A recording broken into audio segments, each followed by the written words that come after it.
my parents were demanding. I had a guy put in a new fence just over outside the window here about 2 weeks ago, and I gave him one of my author copies of the book. And he's a very angry guy right now, and he took the book home, and his wife said to him, he said, you really should read this book. Yeah. And but he was telling me, he said, my house was like growing up in Auschwitz. He said, my dad, it was like a concentration camp, and so he was just suppressed. All of this, he was never validated. He just grew up very angry. And then the sixth is my parents were angry. Maybe you've had to walk around on eggshells your whole life. You never know what's going to set your parents off or when, or maybe one or both. And then finally, my parents were belittling. If you would say my parents were belittling, they would make snarky remarks. Maybe they make fun of body parts or make jokes at your expense and at family gatherings and things like this. And I've got one guy at 68 years old now who's been reading the book, and he's still crushed today because of the belittling remarks Hmm. by his mother growing up. And so these are real wounds. Well, it's really interesting, and this is what I really appreciate about your book is you spend the front part of it identifying, hey, here's where I might be broken, here's where I might be wounded, here's where I might need healing, but you really seamlessly flow into, well, here's how you fix it. Here's how because I think it's pretty clear we're all sinners. But more than that, we're all broken in some way. I think we all bring brokenness to the table. So let's identify it and let's move on. And even as you're going through your list right there, I'm like, oh, that was my dad. Oh, that was my mom. See, my parents divorced at 13 when I was 13. So Oh, I had a very permissive mom and a very demanding dad. And so as yeah. an adult, I sifted through this. I thought, okay, why do I have to perform? Why do I never feel like I'm good enough? And so I had to work through this stuff, which Mm. has really been affirming to me as I've read through the book. But there's a lot of times us guys, you know how we are, Pat. We're reading this stuff, going, I'm fine, I'm fine, I'm fine, I'm fine. But you list on page 39, you kind of go, okay, I know you may be saying you're fine, but if you fit into these 9 categories, maybe you're not so fine. So we can walk through this a little bit. But what are some of the traits of a guy who, you know, maybe his parents failed to meet some needs and he is more broken than he thinks? So, guys, if you're trying, the reason, okay, so I like to write books that are practical and give you the practical help you need to get you where you want to go.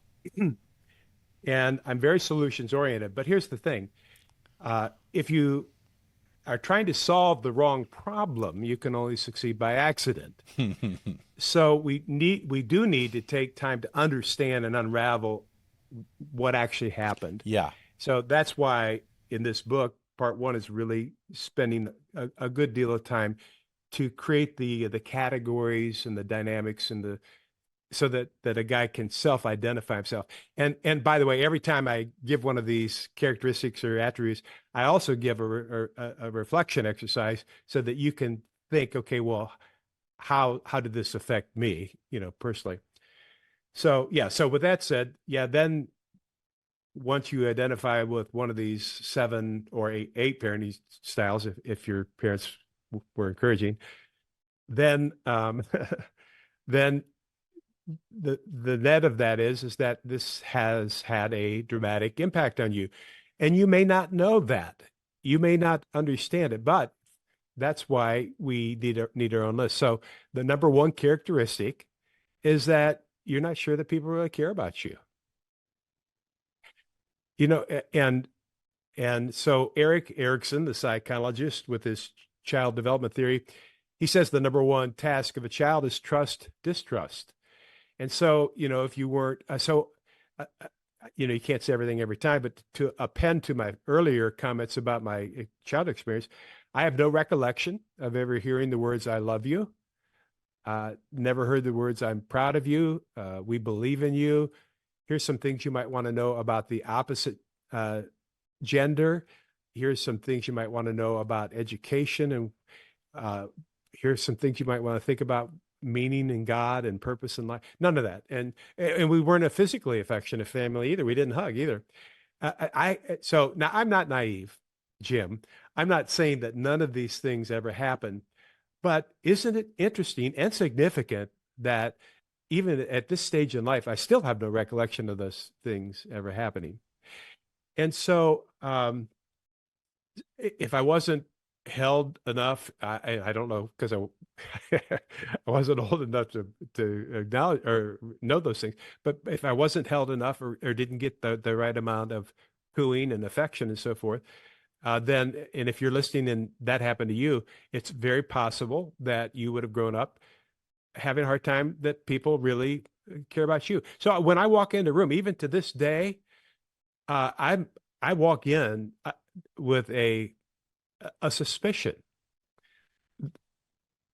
Yeah, I walk into a room with a suspicion. Now I'm walking in the power of the Spirit. And by the way, I've been completely healed now for a good deal of time. I'm fully alive in Jesus. I will always have a limp. I'm really wanting to help men have a more compassionate view of their parents. And I don't want them to understand how they can, if they want to, it's up to them. But if they would like to forgive them. Now, there's a spectrum here. So you may, if you're listening, your parents might have been pretty good people, but they also might have been more in the middle. It might have been irascible, or they could have even be toxic or evil. I mean, you could have suffered severe physical abuse or even sexual abuse. In my case, my case is it's neglect. All right. So it's a form of technically it's a form of emotional abuse. That was very hard for me to reconcile because my parents are such nice people. So whatever happened in my family happened out of ignorance, not malice. And at every step along the way, so I had big reconciliation moments at 25, 35, and 47 and 53. That covers the 24 really big markers that really were the turning points for me. And every time I approached my parents on these things, they were very receptive. They would have loved to have had the skill to be the initiators themselves, but they didn't. And but they were very responsive when I took the initiative. And guys, I think you would be surprised at how much your parents would, unless they're just really off, too far gone, how much they would ache inside to have an opportunity to reconcile and to apologize and to be forgiven and then to ask for forgiveness as well.